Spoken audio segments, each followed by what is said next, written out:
60 crore. A delivery boy, तू पागल हो गया क्या? कहां से लाएगा 60 करोड़? ये नीलामी है, कोई बच्चों का खेल नहीं। यहाँ जो बोला जाता है वो देना भी पड़ता है। अगले ही पल अभिनव ने एक चेकबुक निकाली और उस पर 60 करोड़ का अमाउंट डालकर साइन करने लगा। लगता है इस डिलीवरी बॉय ने जेल जाने की पूरी ठान रखी है। देखो कैसे धड़ल्ले से चेक साइन कर रहा है। मैनेजर साहब, आप इसका बैंक अकाउंट जरूर चेक करवा लेना। उसे ये चेक भरते हुए वहाँ पर मौजूद हर इंसान देख रहा था और सभी भौचक्के हो गए थे। एक बार को तो बैंक के मैनेजर को भी भरोसा नहीं हो रहा था कि आखिर 3 करोड़ की चीज को ये अभिनव जैसा डिलीवरी बॉय 60 करोड़ में क्यों खरीद रहा है, और क्या सच में इसके अकाउंट में 60 करोड़ है भी या नहीं।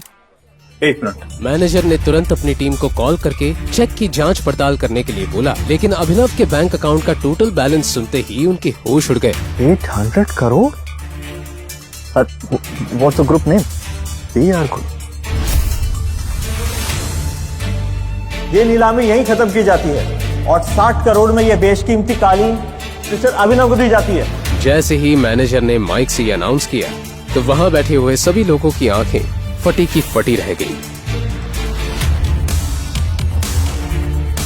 अलाइना को समझ नहीं आ रहा था कि जिस अभिनव को अभी तक सब लूजर समझ रहे थे, उसके पास जितने पैसे कहां से आ सकते हैं। वो ये सब सोच ही रही थी कि तभी उसे एक कॉल आया। वो इम्पोर्टेड कालीन आपको मिल गई? ये अभिनव करके कोई डिलीवरी बॉय है जिसने 60 करोड़ की बोली लगाई है। मतलब आजकल ये डिलीवरी वालों के पास भी इतने पैसे आ गए कि 5 करोड़ की चीज को 60 करोड़ में खरीद रहा है। आई सो है, ये बस यहाँ से बाहर निकले ना, फिर बताती हूँ इसे, छोड़ूंगी नहीं मैं इसे। अलाइना जी, ये सब सोचने से पहले आप एक बार अभिनव की मूवी देखिए।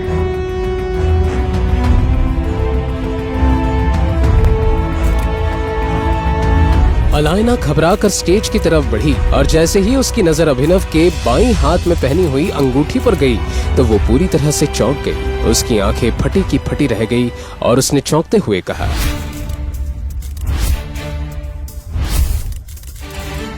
टाइगर। क्या है टाइगर नाम की सच्चाई? कैसे एक डिलीवरी बॉय के अकाउंट में आए 800 करोड़? अगर वो इतना पावरफुल है तो क्यों रह रहा था दुनिया के सामने डिलीवरी बॉय बनकर? इन सब सवालों ने इंस्पेक्टर का दिमाग घुमा दिया था। ये वीडियो उसे एक अनजान लड़की ने दिया था, पर इसके पहले 2 अलग अलग जासूसों ने इंस्पेक्टर को अभिनव के बारे में कुछ बताया था। उसने पहले जासूस की बताई कहानी याद करने की कोशिश की। अभिनव, मेरी बात तो सुनो। देखो, इस रेस्टोरेंट में ना बहुत अमीर लोग आते, और एक बार मेरे कपड़े तो देखो। वैभवी, देखो, यहाँ बहुत अमीर लोग आते और उनमें और हमें जमीन आसमान का फर्क है। वैभवी, तुम उसकी चिंता मत करो, मैंने उसके लिए सेविंग्स कर रखी है ना। आज तुम्हारा बर्थडे है वैभवी। वही तो, तुमने दिन रात ऑर्डर डिलीवर करके पैसे जमा किए। मैं तुम्हें एक दिन में सारे पैसे नहीं उड़ाने दूंगी। वो सब तुम छोड़ दो, तुम बस चलो मेरे साथ। अभी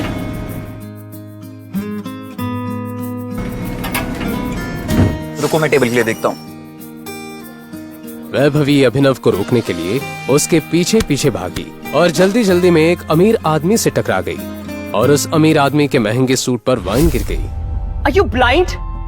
I'm so sorry sir। Manager, तो अंदर किसने आने दिया? I'm so sorry sir। इस सूट की कीमत पता है? 20 लाख रुपए, 20 lakh rupees. I'm so sorry sir। मुझसे बहुत बड़ी गलती हो गई। मैं इसी वक्त यहाँ से चली जाऊँ। तुम्हें क्या लगता है मैं तुम्हें ऐसे ही जाने दूंगा? 20 लाख का सूट है, 20 लाख दो और यहाँ से चली जाओ, वरना क्या?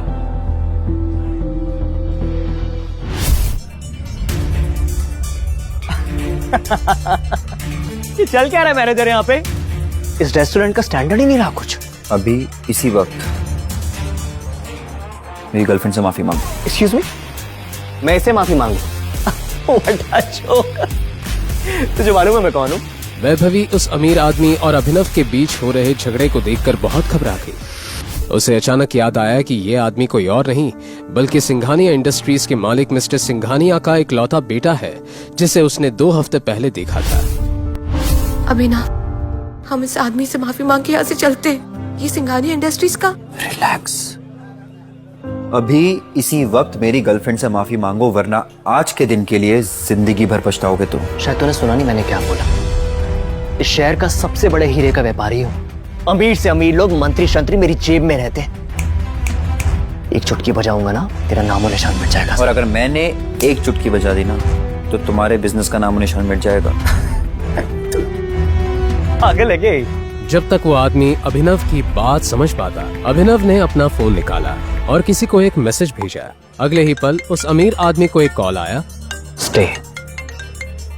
हाँ पापा। बेटा, हम बर्बाद हो गए, हमारी कंपनी का शेयर गिर गए और हमें करोड़ों रुपए का नुकसान हो गया। एक सेकंड पापा, ये सब कैसे हो सकता है? और हमें कोई बर्बाद करने की कोशिश कर रहा है। क्या तुमने किसी बड़े आदमी को नाराज किया? अगर किया है तो इसी वक्त माफी मांगो। आखिर कौन है अभिनव और क्या है उसकी असलियत? आखिर कैसे ने उस अमीर आदमी का करोड़ों का एम्पायर मिनटों में गिरा दिया? इन सब सवालों का किसी को पता चलता उससे पहले ही अभी वहां से जा चुका था। और ये तो अभी से जुड़ा एक किस्सा था जो पुलिस इंस्पेक्टर को एक जासूस ने बताया था। पुलिस इंस्पेक्टर को कुछ नहीं समझ आ रहा था क्योंकि एक दिन पहले दूसरे जासूस ने भी अभी उर्फ अभिनव के बारे में जो बताया था वो कुछ अलग ही कहानी थी। और उस कहानी में वैभवी गरीब नहीं अमीर लड़की थी जो हमेशा अभी को जलील करती रहती थी। इस कबाड़ी को तो मेरा न डाले और मेरा बॉयफ्रेंड तो भूल ही जाओ। सुना कि नहीं तूने? निकल पतली गली से। वैभवी ने तुझे लात मारकर भगाया है और आज के बाद दोबारा इसके आसपास भटकने की सोचना ही मत। वैभवी मेरी बात सुनो। देखो हम साथ घर लेने वाले थे ना। झोपड़ी को घर नहीं बोलते अभिनव, निकल जाए यहाँ से।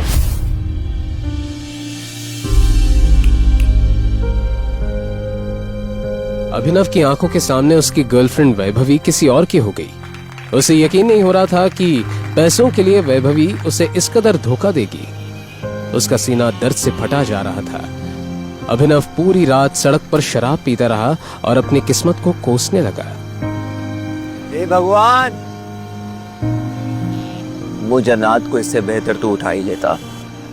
अभिनव नींद और नशे में बेसुध था। एक कार के सामने आने ही वाला था कि इतने में कार के ड्राइवर ने ब्रेक लगा दिए। उस कार में गुड़गांव का अमीरजादा सनी सिंह बैठा था।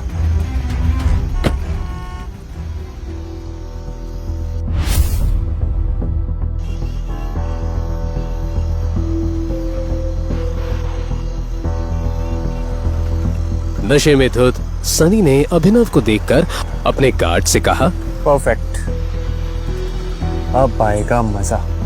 इसे उठाकर ना गाड़ी की डिक्की में डालो। मगर बॉस, ये आदमी जितना कहा है उतना करो।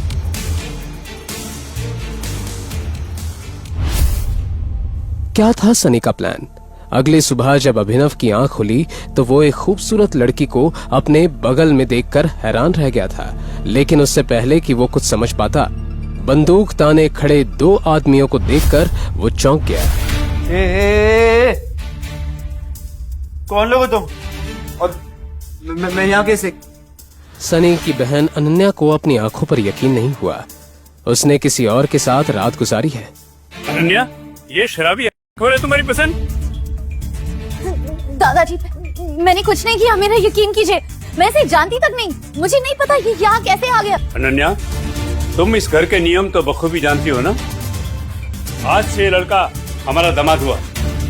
दादाजी, बस अंकल, अगर तुमने कोई नियम तोड़ा, तुम्हारे नाम होने वाली कंपनी सनी के नाम हो जाएगी। बस इन्हें कोर्ट लाने की तैयारी करो।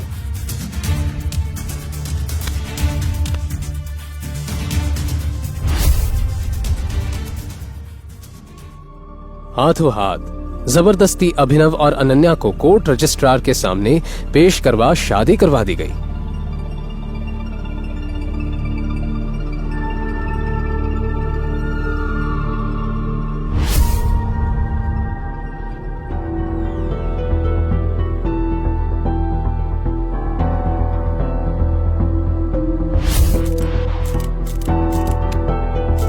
शादी होते ही दादाजी ने अभिनव को अकरम की पार्टी में भेजा, जहां न चाहते हुए भी अभिनव का सामना उसके एक्स गर्लफ्रेंड वैभवी से हुआ। अरे तुम यो बुके डिलीवर करने आए होंगे ना? तुम्हें इस लेविश पार्टी में देखकर ना मुझे उल्टी सी आ रही है। वैभवी अपने मुंह से कुछ और आग उगलती उससे पहले अभिनव के पीछे से उसकी बीवी अनन्या की आवाज आई। बेबी,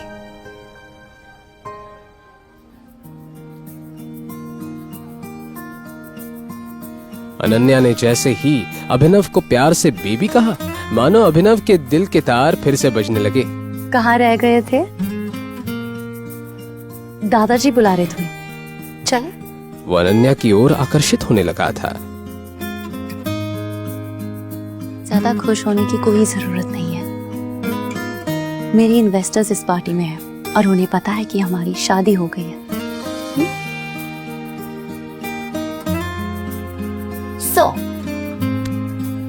ये मेरे हस्बैंड अभिनव। हाय। अभिनव ने हाथ मिलाने के लिए जैसे ही अपना हाथ बढ़ाया, उस इन्वेस्टर की नजर अभिनव की उंगली में पहनी एक रिंग पर गई जिसमें टी लिखा हुआ था। उस इन्वेस्टर के पसीने छूट गए और वो बोला, ये नहीं हो सकता। It's impossible. अनन्या की कंपनी में इन्वेस्ट करने आए 1000 करोड़ की कंपनी के मालिक अभिनव के सामने अपने घुटनों पर बैठ गया और बोला, हमारे 18 सालों की खोज खत्म हुई टाइगर। थैंक यू वापस आने के लिए। क्यों एक मामूली से डिलीवरी बॉय को इन्वेस्टर्स टाइगर बुला उसके सामने घुटने टेक बैठ गए? ऐसी कौन सी दुश्मनी थी जिसकी वजह से सनी ने अपनी ही बहन के चरित्र पर इतना बड़ा दाग लगाया? क्या अभिनव का कोई राज था? क्या होगा जब अनन्या के सामने खुलेंगे सच के भयानक पन्ने? आखिर कौन है टाइगर? शाम को लगातार बजती घंटी की आवाज ने अभिनव को जगा दिया। दरवाजे पे उसकी बीवी अनन्या थी। उसने अभिनव के बिखरे हुए बाल और सिलवटों वाले कपड़े देखकर तुरंत ही उससे पूछा, तुम वापस कब आए? क्या तुम पूरे दिन से घर में सो रहे हो? नहीं, मैं तो दोपहर को आ गया था। वैसे तुम्हें तुम्हारे भाई का कॉल आया है क्या आज? नहीं तो वो मुझे कॉल क्यों करेगा? लगता है सनी सिंह अभी भी मेरी बात को सीरियसली नहीं ले रहा है। अरे नहीं, मैंने तो बस वैसे ही पूछा। अपने भाई का नाम सुनकर अचानक से अनन्या को याद आया कि उसके भाई ने वीआर ग्रुप के साथ सिंह इंडस्ट्रीज के कॉर्पोरेशन का सारा मैटर चिराग के हाथ में दे दिया है। यही सोचकर अनन्या को अंदर ही अंदर बहुत गुस्सा आ रहा था, लेकिन उसे इस बारे में अब और नहीं सोचना था। फिर अचानक अनन्या को याद आया कि कल की रात अभिनव घर नहीं लौटा था। उसे अभिनव पर शक हुआ और उसने पूछा, कल रात तुम कहाँ थे? वो मैं कल अपने पुराने दोस्त के घर पे गया था। बात करते करते लेट हो गया तो वहीं सो गया था। पुराना दोस्त मिस्टर अकरम होटल से फायर किया हो ना? अनन्या अभिनव को घूरने लगी। उसे यकीन नहीं हो रहा था कि अपने फटीचर पति की दोस्ती शहर के सबसे बड़े बिजनेसमैन और माफिया किंग अकरम से भी है। हाँ, तुमने सही पहचाना।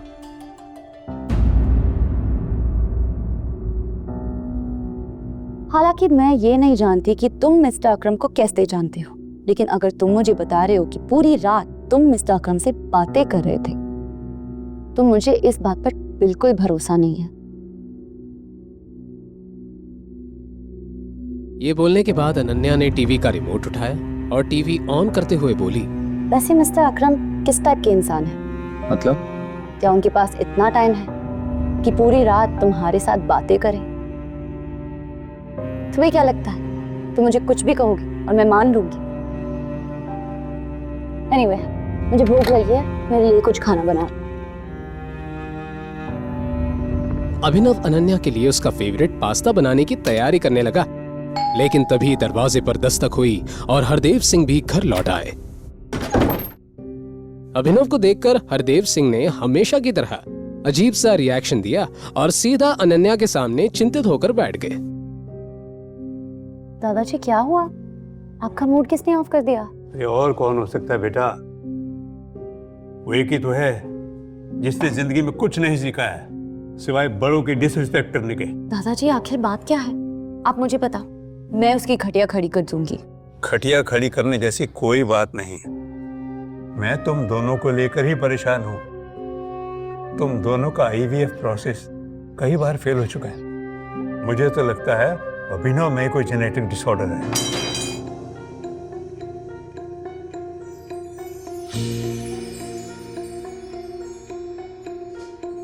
एक तो अनाथ है, परिवार का आता पता नहीं, जरूर इसके जीन्स में कोई फॉल्ट होगा। ये बोलते हुए हरदेव का ध्यान किचन की तरफ गया और फिर वो अभिनव को सुनाई दे ऐसी आवाज में बोले, अरे मैं तो चाहता हूं अभिनव एक बार अपना फिजिकल एग्जामिनेशन करवा ले। अरे मैं तो तुम दोनों का भला ही चाहता हूं, और क्या। दादाजी, आप इतनी स्वीट हो, पर क्या हम इस मैटर को थोड़ा साइड में रख सकते हैं अभी के लिए? वैसे ही मेरे सर पे काम का इतना लोड है अभी अभी मेरी कंपनी फाइनेंशियल क्राइसिस से बाहर निकली है। मुझे अभी कंपनी पे ध्यान देना है, ना कि बच्चे पे। बेटा तुम चाहती हो कि मैं इस बात को साइड में रख दूं? अरे 2 साल से ज्यादा हो गया तुम्हारी शादी को, कई बार तुम्हारा IVF प्रोसेस फेल हो चुका है, उसके बाद भी तुम जल्दी में नहीं हो। अरे लोगों को जवाब मुझे देना पड़ता है, ताने मुझे सुनने पड़ते हैं। अरे ऐसा है ना, आगे से लोगों को जवाब खुद ही दे दिया करना। दादाजी प्लीज, मुझे इस टॉपिक पे अभी बात नहीं करनी। अनन्या, अपनी पसंदीदा पास्ता देखकर अनन्या के चेहरे पर स्माइल आ गई। पहली बार अभिनव की तरफ से अनन्या को केयर फील हुई। हालांकि अभिनव तो ऐसा 2 साल से कर रहा था, पर अनन्या ने अभिनव को ध्यान से देखा ही कहा था। आज देखा तो पास्ता जैसी छोटी चीज भी उसे भा गई। अभिनव और अनन्या की आंखें टकराई और अनन्या ने धीरे से थैंक यू कहा। अभिनव को भी एहसास हो गया था कि अनन्या के दिल में घर बनाने के सफर में वो एक कदम आगे बढ़ गया है। अनन्या इस पल में इतना खो गई थी कि उसने अपने दादाजी के डिससैटिस्फाइड लुक को पूरी तरह से इग्नोर कर दिया। अभी के लिए तुम्हें फिजिकल एग्जामिनेशन की जरूरत नहीं है, हम इसके बारे में कभी और सोचेंगे। मैं भी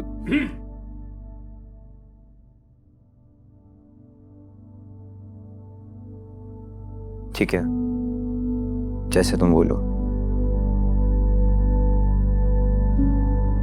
अभिनव अपनी खुशी पूरी तरह जाहिर नहीं कर पाया। ये बहुत बड़ा दिन था। अनन्या ने अभिनव के लिए अपने दादाजी के सामने स्टैंड लिया, वो भी इतनी बड़ी बात पर। उसे मामला बनता दिख रहा था।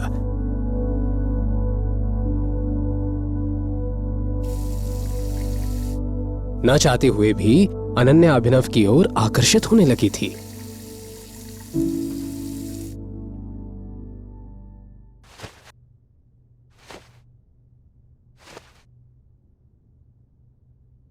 अनन्या, अगर कल तुम्हें तुम्हारे भाई का कॉल आए, वो BR ग्रुप के साथ सिंह इंडस्ट्रीज की कॉर्पोरेशन की बात करे, तो तुम एकदम से हाँ मत कहना।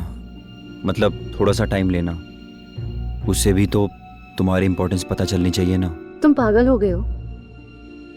सनी भैया ने सब कुछ चिराग को दे दिया। BR ग्रुप के साथ सारा कॉर्पोरेशन अब वही हैंडल करेंगे, उन्हें मेरी क्यों जरूरत पड़ेगी?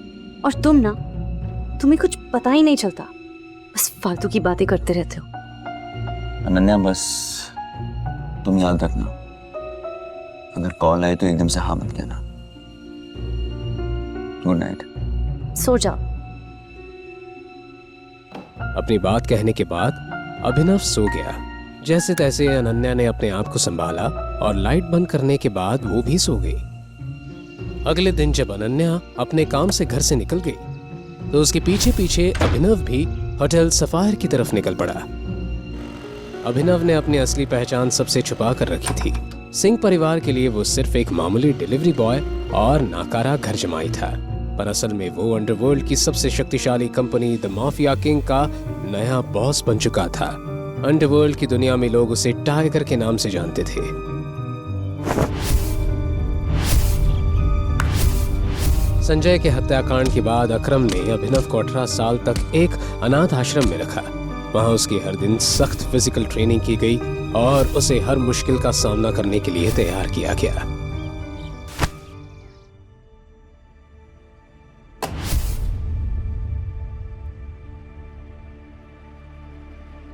इस कंपनी की बुनियाद उसके पिता संजय ने रखी थी, लेकिन संजय के देहांत के बाद कंपनी की जिम्मेवारी उनके वफादार साथी अकरम के कंधों पर आ गई। जब अकरम को लगा कि अभिनव काबिल हो चुका है, तब उसने उसे माफिया किंग के गद्दी पर बैठाया, लेकिन अपनी असली पहचान सबसे छुपाने की एक शर्त भी रखी। अगर ये शर्त टूटी तो अभिनव को इस गद्दी से हाथ धोना पड़ सकता है। वैसे ऑफिस का आरामदायक माहौल, खासकर जॉब, आपके अंडर एक एफिशिएंट सेक्रेटरी हो जो सब कुछ कर ले और आपको कुछ करने की जरूरत ना पड़े, तो आपको और मजा आने लगता है।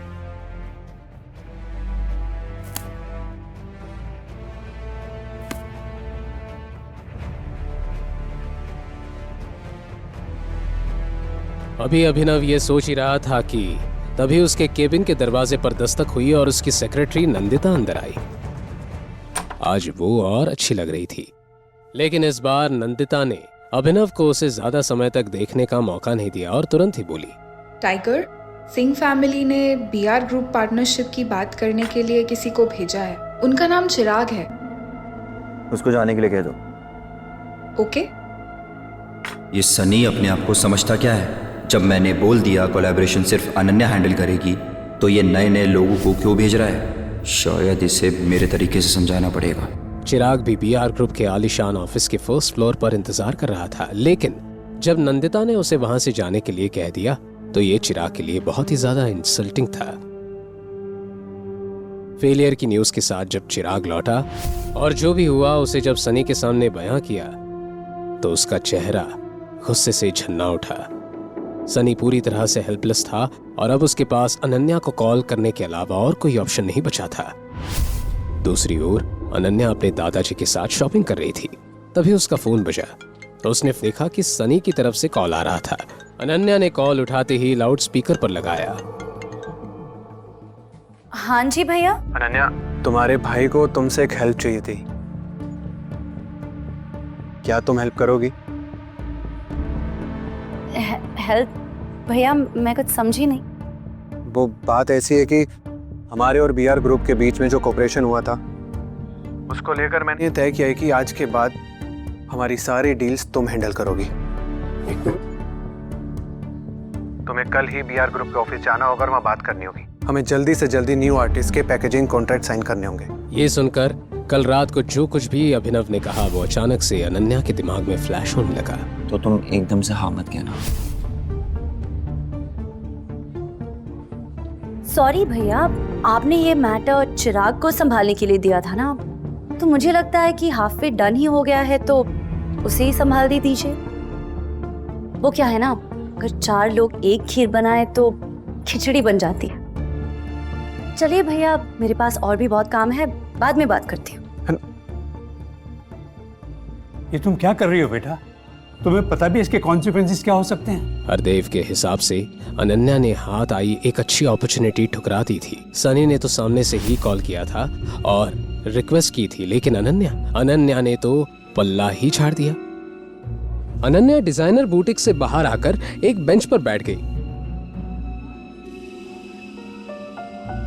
और उसने तुरंत अभिनव को एक मैसेज किया।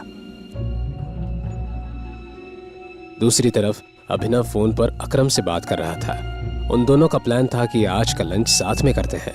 जैसे ही अभिनव ने फोन रखा वैसे ही उसने देखा कि अनन्या ने उसे मैसेज किया है। अभी थोड़ी देर पहले भैया का कॉल आया था। वो मुझे कह रहे थे कि बीआर ग्रुप के साथ अब मुझे ही कॉर्पोरेशन करना है। मैंने उन्हें मना कर दिया। अब मुझे क्या करना चाहिए? जब अभिनव ने ये मैसेज पढ़ा तो उसका दिल खुशी के मारे गार्डन हो गया था। अभिनव को अच्छा लगा कि उसकी बीवी ने उसकी बातें सुनना और मनाना शुरू कर दिया है। अब तुम्हें थोड़ा इंतजार करना चाहिए और परेशान मत हो। आज नहीं तो कल तुम्हारे भैया तुम्हें दोबारा कांटेक्ट करने की जरूर कोशिश करेंगे, लेकिन तुम्हें तब तक अग्री नहीं करना है जब तक वो तुमसे तुम्हारे फायदे की बात ना करें। उनकी कंडीशंस तभी माननी है जब वो तुम्हें कुछ दे।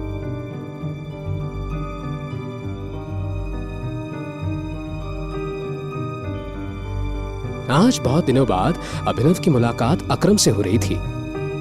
एक अकरम ही तो था जिसने अभिनव को उसकी असली पहचान से रूबरू करवाया था, टाइगर नाम से रूबरू। Tiger, welcome welcome welcome.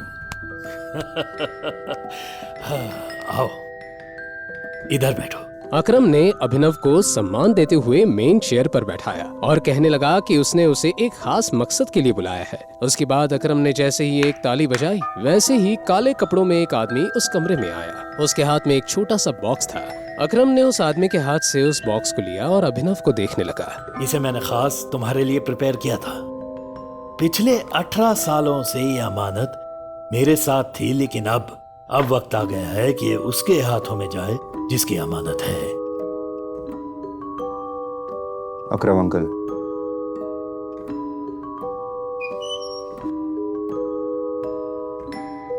मैं ये अमानत नहीं ले सकता। स्पेशली मैंने तुम्हारे लिए इसे ढूंढा है और वक्त आने पर ये तुम्हारे बहुत काम आएगी।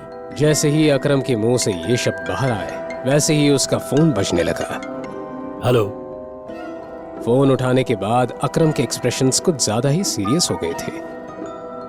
ठीक है, देखता हूं मैं।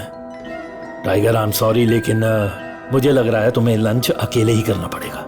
मुझे एक बहुत जरूरी काम आ गया है और उसे सेटल करने जाना है। लेकिन तुम मेरा ये गिफ्ट एक्सेप्ट करो। हाँ, इसे तुम मेरी तरफ से अपने बर्थडे का एडवांस गिफ्ट समझो। मैं समझ गया, आप जाइए अपना काम कीजिए और इसे मैं एक्सेप्ट करता हूँ। Thank you in advance. ठीक है टाइगर, हम जल्दी साथ में लंच करेंगे, ओके? यही बोलते हुए अकरम उस कमरे से निकल गया। अभिनव की नजर उस छोटे से बॉक्स पर अटकी हुई थी। हल्की मुस्कान के साथ उसने उस बॉक्स को उठाया और अपनी जेब में डाल दिया। लंच में हर वैरायटी का खाना था, लेकिन अकरम का ऐसे जल्दबाजी में वहां से चले जाना अभिनव के लिए चिंता का विषय बन गया था। पता नहीं अकरम अंकल को अचानक से क्या काम आ गया। उम्मीद करता हूँ कि छोटा सा मैटर हो और आसानी से वो उसे सॉल्व कर ले। अपना लंच खत्म करने के बाद अभिनव अपनी एक इलेक्ट्रिक स्कूटर पर सीधा घर की तरफ निकल पड़ा। घर पहुंचने के बाद जैसे ही उसने उस बॉक्स को खोला, वैसे ही उसमें से एक अलग तरह की खुशबू आने लगी। उस खुशबू को सूंघकर अभिनव का दिमाग हिल गया था। उसकी स्मेल उसे काफी लुभावनी लग रही थी। उस बॉक्स में एक कैप्सूल थी। उसे देखकर अभिनव के मन में कई तरह के सवाल नाचने लगे थे। क्या है ये? क्या ये सच में कोई दवाई है? क्या सच में इसे खाने के बाद शरीर में ताकत आ जाएगी? लेकिन ये कोई जड़ी बूटी वाली पिल की तरह लग रही है। कहीं ऐसा तो नहीं अकरम अंकल को किसी ने बेवकूफ बना दिया हो? अभिनव ने तय किया कि वो उस दवाई को लेगा। उसने जैसे ही उस पिल को अपने मुंह में रखा, उसे पानी की जरूरत ही नहीं पड़ी। वो कैप्सूल तुरंत ही मेल्ट हो गई और उसके गले से नीचे उतर गई। वो एकाएक चौंक गया। हालांकि अकरम उसे किसी भी तरह नुकसान नहीं पहुंचाना चाहता था, लेकिन फिर भी अभिनव को लग रहा था कि उस पिल में कुछ तो गड़बड़ है। बिना सोचे समझे उसने ये पिल तो ले ली थी, लेकिन कहीं अब अभिनव मर तो नहीं जाएगा कि तभी अचानक से उसे अपने पेट में एक तेज दर्द का एहसास हुआ। कुछ ही सेकंड्स में उसका पूरा शरीर कांपने लगा और देखते ही देखते अभिनव बेहोश हो गया।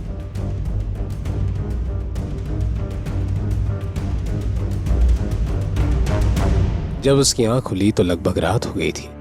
अभिनव ने आंख खोली थी कि तभी अचानक से उसे तेज बदबू आने लगी। इस समय उसके कपड़े पूरी तरह गीले हो गए थे और उनमें से भी बदबू आ रही थी। वो काफी डिस्गस्टिंग लग रहा था। अभिनव के पास सोचने का बिल्कुल टाइम नहीं था। वो शावर लेने के लिए बाथरूम चला गया।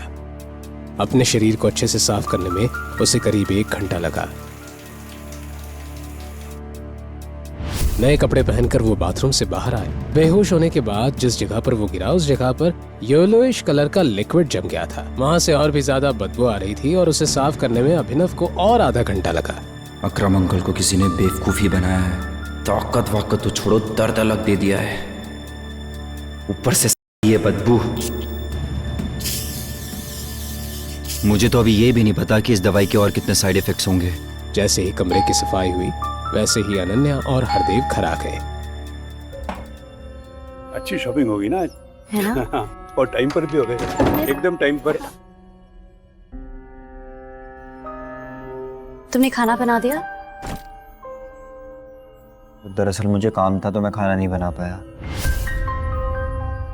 मैं सोचता था क्यों नहीं आज हम बाहर खाना खाने चल रहे। अच्छा, आज से पहले तो ऐसे बहाने सुनने को मिले नहीं थे। वे सारा दिन घर पर रहते हो, काम धाम करने का कुछ है नहीं। लगता नहीं आजकल साहबजादे कुछ ज्यादा बिजी रहने लगे हैं। अनन्या को भी अभिनव की बात कुछ हजम नहीं हुई, लेकिन अभी कुछ दिनों से अभिनव का बदला रूप देखकर अनन्या अभिनव से चिढ़ नहीं सकती थी। इसलिए अनन्या ने कहा, एक्चुअली दादाजी, मैं भी सोच रही थी कुछ दिनों से क्यों ना हम खाना खाने बाहर चले।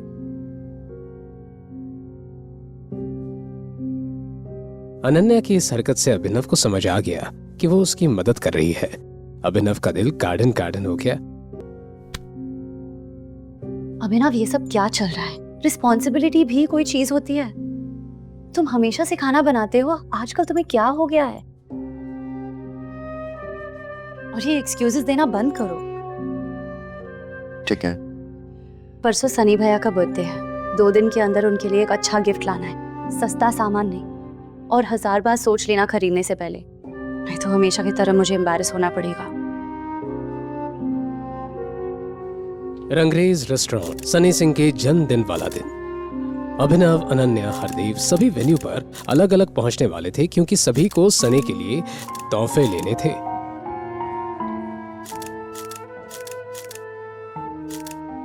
समय देख रही हो? अभिनव अभी तक नहीं आया था और अनन्या उसी का इंतजार कर रही थी। अभिनव ने अनन्या से प्रॉमिस किया था कि इस बार वो भी गिफ्ट देगा, वो सबसे हटके होगा, लेकिन उसके बाद भी अनन्या के दिल में एक खलबली मची हुई थी। जब अनन्या ने देखा कि अभिनव अपने हाथ में ऑर्डिनरी लकड़ी का बॉक्स हाथ में लेकर वहां पहुंच गया है तो उसके चेहरे पर 12 बज गए। क्या यार अभिनव, कम से कम बॉक्स तो गिफ्ट रैप करवाती।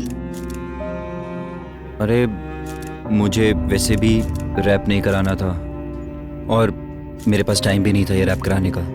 खैर छोड़िए ना, क्या फ़र्क पड़ता है कि ये बॉक्स कैसा है, बॉक्स के अंदर सामान क्या है वो मैटर करता है ना। अब जब सभी लोग भैया को गिफ्ट देने लगे तब इस बॉक्स को उन गिफ्ट्स के साथ रख देना।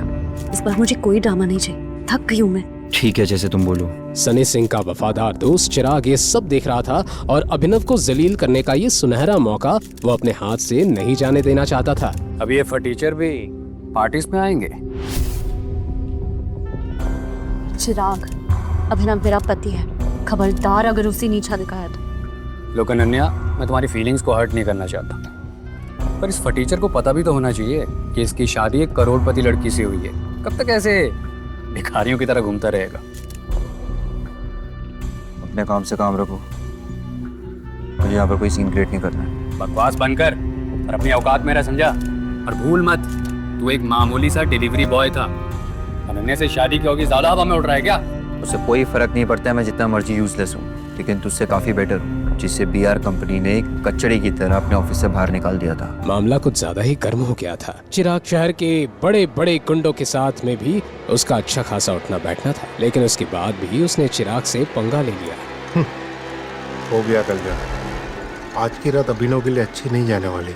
ऐसा ही होना चाहिए था इसके साथ। सिंह खानदान के लोग अभिनव को मार खाता हुआ देखना चाहते थे। जैसे ही चिराग ने मुक्का मारने के लिए अपना हाथ अभिनव की ओर बढ़ाया, वैसे ही अभिनव ने तुरंत ही उसका हाथ पकड़ लिया और कड़क अंदाज में बोला, क्या तू अभी भी मुझे मारना चाहता है? कुत्ते कमीना, मैं तो तेरा खून पी जाऊंगा। जैसे ही चिराग के मुंह से शोले फिल्म का ये पुराना डायलॉग आया, अभिनव ने उसका हाथ इतनी जोर से ट्विस्ट किया कि चिराग की हालत खराब हो गई और वो चीखने लगा।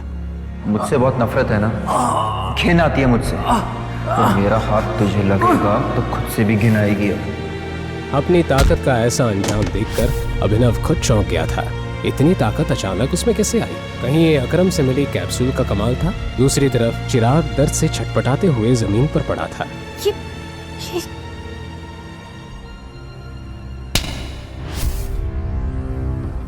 तुम अपने आप को समझते क्या हो? आज सनी का जन्मदिन है, खुशियां मनाने का दिन। अभिनव भी हरदेव को गुस्से से घूरे जा रहा था। अगर आज मैंने तुझे जान से नहीं मार दिया ना, तो मेरा नाम चिराग ओबरॉय नहीं। ये बोलते हुए चिराग ने अपना फोन बाहर निकाला था और एक नंबर डायल किया। अभिनव ने हरदेव की हर बदतमीजी सही थी, लेकिन आज पानी सर के ऊपर आ चुका था। 2 साल हो गए हैं मेरी और अनन्या की शादी को। आपको मेरा कभी भी कोई कंट्रीब्यूशन दिखाई नहीं दिया। हमेशा से आपने मेरी बेइज्जती की है, नीचा दिखाया है, और इस थप्पड़ को तो मैं हमेशा याद रखूंगा। और जिस कुत्ते को आपने 2 साल पाला, वही कुत्ता अब जा रहा है वापस। और हाँ, भौंक कर नहीं जा रहा, काट कर जा रहा है। अगर आप चाहते हो कि आपके घर में वापस आऊं, उस सनी को मुझसे माफी मांगनी पड़ेगी। मेरे पाँव में गिरना होगा, नाक रगड़नी होगी। Just shut up! अनन्या की नजरें अभिनव पर ही टिकी हुई थी। अभिनव के ऐसे बर्ताव को देखकर उसने महसूस किया कि वो पूरा बदल गया है, बिल्कुल एक अजनबी की तरह। दूसरी तरफ अभिनव की बात सुनकर वहां मौजूद सभी लोग एकदम शॉक्ड रह गए थे। किसी ने भी नहीं सोचा था कि अभिनव जैसा कचरा अपने मुंह से ऐसे शब्दों का इस्तेमाल करेगा। कहां जा रहे हो? रोको इसे। तुझे यहाँ से जाने के लिए किसने कहा? तू यहीं रुक और अब देख तेरे साथ क्या होता है। जैसे ही चिराग ने अपनी बात खत्म की, वैसे ही रंगरेज रेस्टोरेंट के बाहर कुछ कार्स तेजी से आकर रुकी। चिराग ने अभिनव की जान की सुपारी शहर के सबसे खतरनाक गुंडे इरफान को दे दी थी।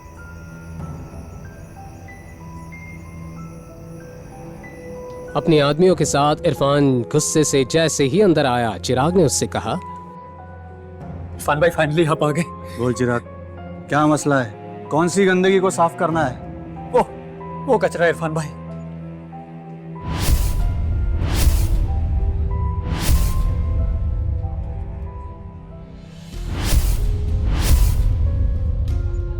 तो तुम हो जिसने मेरे भाई को मारा है।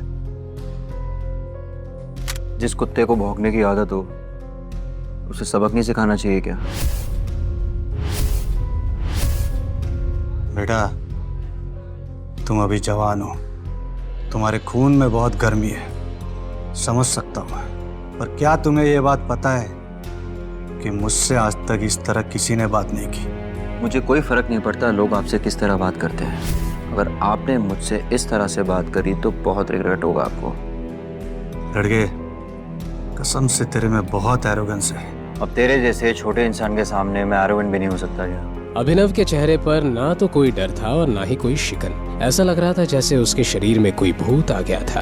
तूने अब भी मुझे नहीं बचाना इरफान, याद कर। इरफान भाई अभिनव को घूरने लगे थे, पता नहीं क्यों, लेकिन इरफान भाई को अभिनव को जाना पहचाना सा लग रहा था।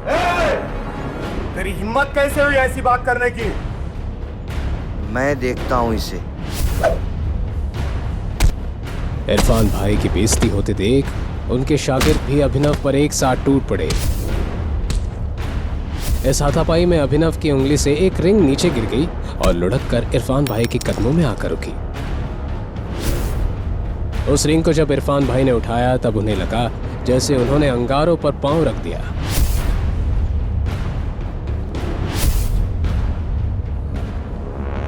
वो तुरंत अभिनव के पैरों में गिर गए और कहने लगे, टाइगर, मुझे माफ कर दो टाइगर, मेरे से बहुत बड़ी भूल हो गई।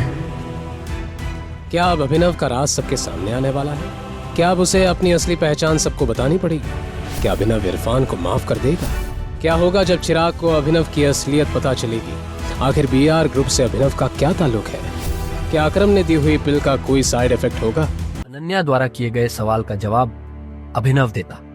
उससे पहले ही उसकी आंख खुली और उसने खुद को अपने घर में पाया। ये सिर्फ एक सपना था, लेकिन अभिनव को इस बात पर भरोसा नहीं हो रहा था। अभिनव अपने घर पर इसलिए सो रहा था क्योंकि अनन्या को बिल्कुल पसंद नहीं था कि वह सुबह उठकर अभिनव का चेहरा देखे। अभिनव के पापा संजय की मौत जो एक साजिश थी, उसके बाद से वह काफी अकेला हो गया था। अपने पापा की मौत के पीछे जो आदमी था उसका चेहरा उसे अच्छी तरह याद था। आज उठकर अभिनव को अकरम से मिलने जाना था। अभिनव जल्दी से तैयार होकर जब अकरम के पास पहुंचा तो अकरम उसे देखकर काफी खुश हो गया और कहा, आखिरकार हमने तुम्हें ढूंढ ही लिया टाइगर। टाइगर? हाँ, मैं पिछले 18 सालों से तुम्हें ढूंढ रहा हूं। तुम हमारे टाइगर हो, हमारे इस हजारों करोड़ के बिजनेस एम्पायर के वारिस जिसे हम तीनों दोस्तों ने मिलकर शुरू किया था। मैं, तुम्हारे पापा संजय और राणा अग्निहोत्री। इतना कहते ही अकरम ने दीवार पर टंगी एक तस्वीर की तरफ इशारा कर दिया जिसमें संजय, अकरम और राणा तीनों मौजूद। राणा को देख अभिनव को झटका लगा। उसकी आंखों के सामने वो दिन फिर से हरा हो गया जो वो हर सुबह देखकर उठता था। उस रात अभिनव के पिता को जिस आदमी ने गोली चलाई थी वो राणा था। दोस्त होने के बावजूद राणा ने अभिनव के पिता के साथ गद्दारी की थी। अभिनव की आंखें चिंगारी सी लाल हो गई। ये देख अकरम ने पूछा, क्या हुआ? तुम इतने गुस्से में क्यों हो? नहीं, मैं ठीक हूं। आपको मुझसे कुछ बात करनी थी ना?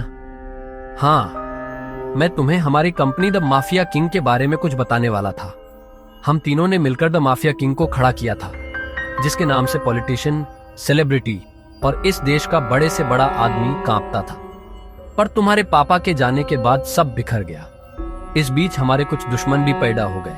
उनमें से एक दुश्मन है दिग्पाल छिंगावत। वो सालों से तुम्हें ढूंढ रहा है। वो तुम्हें मारकर हमारा नामो निशान मिटा देना चाहता है। फिलहाल द माफिया किंग का सारा काम राणा का बेटा मोंटी संभाल रहा है, लेकिन अब से कंपनी के कुछ फैसले तुम्हारे हाथों में होंगे। अपने पिता के काम को अब तुम्हें ही आगे बढ़ाना है टाइगर। ये सुनते ही अभिनव हैरान हो गया। कल तक उसकी जेब में 100 रुपये भी नहीं थे और आज अचानक वो हजारों करोड़ की कंपनी का मालिक हो गया था। इसके बाद अभिनव अपनी नौकरी पर गया और वहां उसके बॉस ने उसे खूब सुनाया, क्योंकि कल अभिनव काम पर नहीं आ पाया था, जिसके कारण उसके बॉस को बहुत नुकसान हुआ। बात यहां तक पहुंच चुकी थी कि उसके बॉस ने उसे नौकरी से निकाल दिया। इसके बाद अभिनव ने अपने बॉस से कहा, ठीक है, मैं जा रहा हूं, इस महीने जो मैंने काम किया उसकी सैलरी दे दीजिए। कल जो तेरी वजह से हमारा नुकसान हुआ, अगर मैं उसकी भरपाई तेरी सैलरी से भी करूं तो भी नहीं होगी। शुक्रमना मैं वो नहीं मांग रहा हूं, अब निकल यहां से। ये आप क्या बोल रहे हो? मैंने पूरे महीने काम किया है, एक दिन नहीं आया तो आपका 25,000 का नुकसान हो गया। मैं तब तक यहां से नहीं जाऊंगा जब तक मुझे मेरी सैलरी नहीं मिल जाती। हाँ, अच्छा रुक, अभी देता हूं तुझे तेरी सैलरी, उसके बॉस ने कहा और टेबल पर रखी घंटी बजा दी। अगले ही पल कमरे का दरवाजा खुला और 4 बाउंसर अंदर घुस आए। उठाकर पटक आओ, बाहर इसको। बॉस के मुंह से यह सुनते ही वो चारों ने अभिनव पर धावा बोल दिया, लेकिन इससे पहले उनमें से कोई अभिनव पर हमला कर पाता, अभिनव ने उन्हें पटकनी दे दी। देखते ही देखते बॉस के सारे आदमी ढेर हो गए थे। बॉस यह देख हैरान रह गया था। अभिनव अब सीधा बॉस के पास आया और बोला, चुपचाप मेरी सैलरी दे दो। बॉस ने घबराहट में अपने ड्रॉर में से चेक निकाला और उस पर अमाउंट भरकर कांपते हाथों से अभिनव को थमा दिया। अभिनव ने चेक देखा और ऑफिस से बाहर निकल गया। इधर अभिनव जब ऑफिस से बाहर पहुंचा तो उसे एक अनजान नंबर से कॉल आया। अभिनव ने कॉल उठाया और बोला, हेलो हेलो टाइगर, अकरम बोल रहा हूं। हाँ कहिए। टाइगर, मुझे तुम्हें किसी से मिलवाना है, वो हमारे माफिया वर्ल्ड का एक बहुत बड़ा नाम है, और साथ ही तुम्हारे पापा और मेरा जिगरी यार बलराज। मैं चाहता हूं बलराज को पता चल जाए कि टाइगर लौट आया है, इसलिए शाम को डिनर के लिए होटल सफायर पहुंच जाना। मैं तुम्हें एड्रेस भेज रहा हूं। अकरम के मुंह से बलराज का नाम सुनते ही हैरान हो गया। उसने बलराज का नाम पहले भी सुना था। इस शहर में बलराज का नाम बच्चा बच्चा जानता था और हर आदमी उसके नाम से कांपता था। ऐसे में अभिनव को भी उससे मिलने में घबराहट हो रही थी। जिस बलराज से वो घबरा रहा था, असल में वो उसी का बॉस होने वाला था। आपको सच में लगता है कि मुझे बलराज जी से मिलना चाहिए? अभिनव ने अकरम से पूछा। वो अभी तक बलराज के नाम से कांप रहा था। अकरम भी उसकी घबराहट समझ गया था। ऐसे में उसने हंसते हुए कहा, बलराज जी नहीं, सिर्फ बलराज।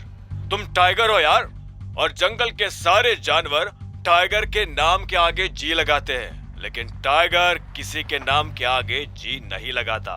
चलो मिलते हैं शाम को। इतना कहकर अकरम ने फोन रखा और अगले ही पल अभिनव को एड्रेस भेज दिया। शाम को अभिनव होटल सफायर जाने के लिए तैयार होने लगा था। उसने ग्रे कलर की शर्ट और ब्लैक कलर की पैंट्स पहनी थी। अभिनव के पास पहनने के लिए इससे अच्छा और कुछ नहीं था। उसने अपने घर से एक कैब ली और सीधा होटल सफायर पहुंच गया। जैसे उसने होटल को बाहर से देखा तो वो देखता ही रह गया। उसने आज तक इतने बड़े होटल को इतने पास से नहीं देखा था। अकरम ने अभिनव को अपने साथ अंदर आने का इशारा किया। अभिनव अकरम के पीछे चला जा रहा था। उसे महसूस हो रहा था कि बलराज भी अपने भारी भरकम पैरों के साथ अभिनव के पीछे आ रहा था। कुछ देर के बाद वो होटल के एक आलीशान से कमरे के बाहर आ चुके थे। इससे पहले कि वो अंदर जाते, एक चीफ सिक्योरिटी ऑफिसर उनके पास आया और बोला, welcome boss, can I get you something? हाँ, हमारे पास कौन कौन सी लिकर अवेलेबल है उसकी लिस्ट जरा भिजवा दो। Sir if you don't mind, मुझे सारी अवेलेबल लिकर्स के नाम याद है। हमारे पास टकीला है जो 5 लाख की है, वोडका 8 लाख, विस्की 10 लाख और जिन 11 लाख। उस चीफ सिक्योरिटी ऑफिसर ने मुस्कुराते हुए कहा। सारी लिकर्स की कीमतें सुनकर अभिनव के होश उड़ गए। इतने में अकरम ने कहा, आज हमारे यहाँ बहुत खास मेहमान आए हैं, इसलिए जो सबसे महंगी है वो ले आओ और साथ में बाकी चीजें भी लेते आना। अंडरस्टूड सर, उस चीफ सिक्योरिटी ऑफिसर ने कहा और फिर वहां से निकल गया। इतने में अकरम ने बलराज से कहा, मैंने तुम्हें एक बहुत ही जरूरी खबर देने के लिए यहाँ बुलाया है। हमें संजय का बेटा टाइगर मिल गया है, लेकिन वो अभी अंडर कवर है, इसलिए मैं तुम्हें उससे बाहर नहीं मिलवा सकता था। अकरम के इतना कहते ही 2 चीफ सिक्योरिटी ऑफिसर अंदर आए और उन्होंने वाइन और बाकी चीजें टेबल पर रख दी। Anything else sir? Chief security officer ने पूछा। अकरम ने ना में सिर हिलाया और उन दोनों को जाने का इशारा कर दिया। दोनों चीफ सिक्योरिटी ऑफिसर वहां से निकल चुके थे। इधर बलराज ने बॉटल उठाई और अपना ग्लास भरना शुरू कर दिया। बलराज ने बॉटल वापस रखी, एक नजर अभिनव को देखा और बोला, तो टाइगर यही है। बलराज ने कहा और ग्लास अपने होठों से लगा लिया। वो ग्लास में से पैनी नजरों से अभिनव का चेहरा देख रहा था। हाँ, यही है हमारा टाइगर। मैं चाहता था कि ये हमारी टीम के बड़े और भारी मेंबर्स से मिले। एक बार सबसे मिलने के बाद हमें जिस तरफ बढ़ना है उस तरफ टाइगर ही हमें लीड करेगा।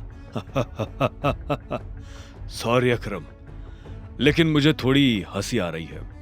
माफ करना दोस्त, पर सारी बातें तुम कर रहे हो। हमारा टाइगर गूंगा है क्या? तुम्हें टाइगर के बारे में इस तरह से बात नहीं करनी चाहिए, अकरम ने कहा। यह सुनते ही अभिनव को हंसी आ गई। उसने हंसते हुए एक पल के लिए बलराज को देखा और बोला, मुझे तुम्हारी बोल्डनेस अच्छी लगी।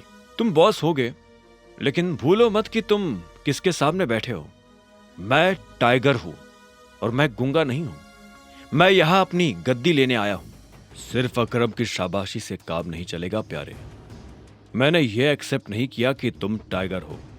तुमने कहा कि तुम साबित कर सकते हो, तो मैं तुम्हें चैलेंज देता हूं। यह सुनते ही अकरम के कान खड़े हो गए। वो जानता था बलराज क्या करने वाला है। उसने बीच में आते हुए कहा, क्या कर रहे हो बलराज? लेकिन बलराज ने अकरम को हाथ के इशारे से चुप रहने के लिए कहा और फिर अभिनव की तरफ देखते हुए बोला, चलो लड़ाई करते हैं। अगर तुम हारे तो भूल जाना कि तुम टाइगर हो। हमसे कुछ पैसे लेना और गुड़गांव से जितना दूर हो सके उतना दूर सेटल हो जाना। अरे नहीं बलराज, ये सही नहीं है, अकरम ने घबराहट में कहा। बलराज जवाब के इंतजार में अभिनव को देख रहा था। अकरम ने अभिनव को देख ना में सिर हिला दिया। अभिनव ने अकरम से नजर हटाई, बलराज को देखा, अपना ग्लास उठाया, एक सांस में सारी शराब गटकी और जोर से ग्लास टेबल पर पटक कर बोला, कब करनी है लड़ाई? यह सुनते ही बलराज के चेहरे पर मुस्कान आ गई। अकरम के होश उड़ गए थे। क्या? नहीं टाइगर, होल्ड होल्ड, तुम्हें कुछ भी साबित करने की जरूरत नहीं है, अकरम ने अभिनव से कहा। वो अभिनव को किसी तरह की परेशानी में नहीं डालना चाहता था। अकरम, मैं जो कर रहा हूं अपनी मर्जी से कर रहा हूं। बलराज जो आज मेरे मुंह पर बोल रहा है, मैं नहीं चाहता कि कल को कोई भी एरा गेरा मेरे पीठ पीछे बोले, अभिनव ने कहा और बलराज की आंखों में देखने लगा। जब अकरम ने अभिनव की आंखों में संजय जैसे तेवर देखे तो उसने गहरी सांस ली और सब ऊपर वाले के भरोसे छोड़ दिया। लगभग 1 घंटे के बाद बलराज अभिनव और अकरम के साथ अपनी प्राइवेट अरीना में आ गया था। यह वही अरीना थी जहां पर बलराज अक्सर लड़ाई किया करता था। तो अकरम मियां, किस पर दाव लगाओगे, मैं या ये? बेवकूफी भरा सवाल है बलराज।